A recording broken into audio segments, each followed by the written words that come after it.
మరి కాసేపట్లో భారతదేశానికి కాబోయే కొత్త ఉపరాష్ట్రపతికి సంబంధించి పార్లమెంట్లో ఓటింగ్ అయితే జరగబోతుంది. ఈ క్రమంలోనే అసలు ఉపరాష్ట్రపతి ఎన్నిక ఎలా జరుగుతుంది, ఉపరాష్ట్రపతి పోస్టుకి పోటీ చేయడానికి ఏ అర్హతలు కావాలి, ఎవరెవరు పోటీ చేయొచ్చు, ఉపరాష్ట్రపతికి ఉండే పవర్స్ ఏంటి అనేది ఈ వీడియోలో తెలుసుకుందాం. భారత రాజ్యాంగంలో ఉపరాష్ట్రపతికి ప్రత్యేకమైన స్థానం ఉంది. ఉపరాష్ట్రపతి రాజ్యసభ చైర్మన్గా వ్యవహరించడంతో పాటు రాష్ట్రపతి హాజరు లేకపోతే ఆ పదవి ఖాళీగా ఉంటే తాత్కాలికంగా రాష్ట్రపతి హోదాలో బాధ్యతలు నిర్వహిస్తారు.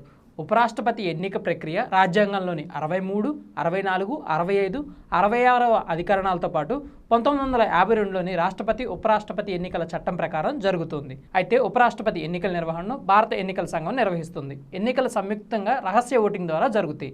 ఇక్కడ ట్విస్ట్ ఏంటంటే రాష్ట్రపతి ఎన్నికలకు భిన్నంగా ఉపరాష్ట్రపతి ఎన్నికల్లో లోక్సభ, రాజ్యసభ సభ్యులు మాత్రమే ఓటు వేస్తారు.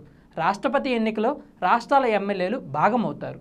అందరు ఎమ్మెల్యేలు రాష్ట్రపతికి ఓటు వేస్తారు. కానీ ఉపరాష్ట్రపతి ఎన్నికల్లో ఎమ్మెల్యేలకు ప్రమేయం ఉండదు. అయితే ప్రస్తుతం లోక్సభలో 542 మంది, రాజ్యసభలో 239 మంది సభ్యులైతే ఉన్నారు. అంటే 788 మంది సభ్యులకు గాను మొత్తం పార్లమెంట్ 781 మందితో ప్రస్తుతానికి ఉంది. వీరిలో మెజారిటీ సభ్యులు ఎవరికి ఓటు వేస్తారో వారే ఉపరాష్ట్రపతిగా ఎన్నిక అయితే అవుతారు. అయితే ఈ క్రమంలోనే ఒక్కసారి ఓటింగ్ విధానాన్ని మనం పరిశీలించుకుంటే ఉపరాష్ట్రపతి ఎన్నికల్లో ప్రాధాన్యత క్రమంలో ఓటు వేయాలి. అంటే అభ్యర్థులకు 1, 2, 3 ఇలా ప్రాధాన్యత క్రమంలో సూచించాలి. అంటే మనం గ్రాడ్యుయేట్ ఎమ్మెల్సీ ఎన్నికల్లో మనం ఏ విధంగా అయితే ఓటు వేస్తామో ఆ విధంగా ఎవరైనా అభ్యర్థికి మొత్తం చెల్లుబాటు అయ్యే ఓట్లలో 50% కంటే ఎక్కువ వస్తే వాళ్ళు గెలిచినట్టు.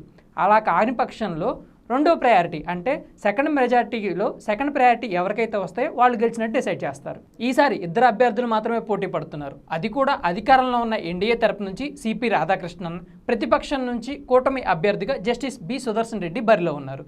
ఇక్కడ రాజకీయ పార్టీల గుర్తులుండవు. సో విప్పులు కూడా జారీ చేయబడవు.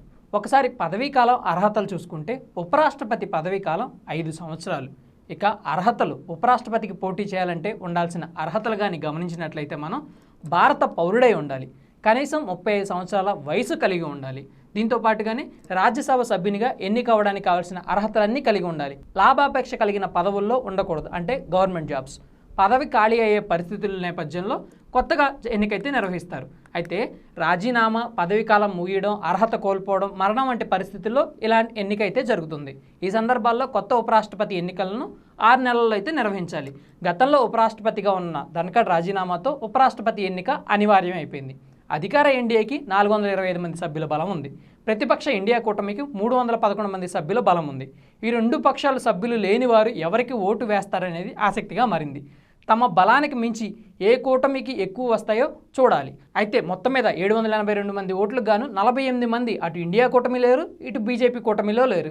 సో ఇక్కడ విజేతని పక్కన పెడితే నెంబర్ గేమ్ అనేది కీలకం కాబోతుంది. సో ఆ మిగిలిన ఉన్న 48 మంది ఎవరికి ఓటు వేస్తారు, వారు ఎటువైపు ఉంటారనేది విజేతని డిసైడ్ చేయకపోయినా కానీ రాబోయే ఎన్నికల మీద అయితే పూర్తి స్థాయిలో అయితే ప్రభావం చూపబోతుంది.